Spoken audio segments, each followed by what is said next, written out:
All right, let's get right into it. Today we're going to unpack a pretty wild chapter in modern history, Enver Hoxha's Albania. It's this incredible story about how just one single idea can literally build and seal off an entire nation. We're going to see what that actually looks like from the inside. Okay, look at this. This single sentence. This is the key to everything. We must rely only on ourselves. You know, this wasn't just some catchy slogan for a political rally in Hoxha's Albania. No, this was literally written into the country's DNA. It was the absolute core principle that drove every single decision, every policy, and yeah, every person's life. So it makes you wonder, right? What happens when you take an idea like total self-reliance and push it to its absolute logical extreme? What kind of world does that actually create? What sort of system do you need to even make that work? Well, let's find out. And that leads us here. I mean, think about it. If you're going to build a whole country on an idea as uncompromising as only rely on ourselves, you're going to need a system of government that's just as rigid to back it up. You just can't have a nation completely sealed off from the rest of the world without a political machine designed specifically to maintain that isolation. And that machine, well, it has a name. And here it is, isolation, dictatorship. What's so fascinating is how these two words are totally locked together. Isolation, that's the goal, right? To build this massive fortress around the country, sealing it off from literally any outside influence. But then you have dictatorship. That's the how. That's the absolute centralized power you need to keep the fortress walls standing tall and make sure everybody inside plays by that one single rule. In a system like this, you really can't have one without the other. They're two sides of the same coin. Okay, so that's the big picture. But it brings up a huge question, doesn't it?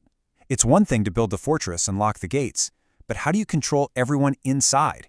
How do you make absolutely sure that core idea of relying only on ourselves is never, ever challenged from within? And this is where the theory slams into a really harsh reality. Because maintaining that kind of perfect ideological purity, it comes at a staggering human cost, and the methods used to enforce it weren't subtle. They were brutal, direct, and designed for one thing: complete and total obedience. And it really boils down to these two chilling terms: purges and labor camps. And let's be clear, these are not just abstract ideas from a history book.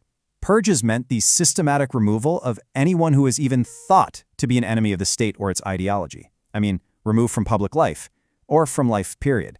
And labor camps, well, those were the very real places where these people, and countless others, were sent to be broken. Now, what's absolutely crucial to understand is that these weren't just random acts of cruelty. They were calculated tools, seen as necessary for the system's very survival. Think about it. When your entire foundation is absolute self-reliance, then any person with a new idea, any connection to the outside world, that's not just dissent, it's an existential threat. These tools were designed specifically to find and eliminate those threats. So, let's take a step back. We've looked at the core idea, right? The political system that grew from it, and then the brutal tools used to keep it all in line. Now let's put all those pieces together and see the final, complete picture of what was built. And this is what it all adds up to. The ideology of self-reliance that built the walls, the dictatorship that guarded the walls, and the tools of enforcement that silenced anyone who even dared to peek over them. And when you combine all of that, you get what our source material calls the Fortress of Albanian Isolation. It's a powerful name, and you have to admit it's chillingly accurate. So I'll just leave you with this final thought. Albania is obviously a very extreme case, but the principle behind it raises a question that's still so relevant. Whenever any group, any country, decides that total self-reliance is the only path forward, who is it that really ends up paying the price for that isolation?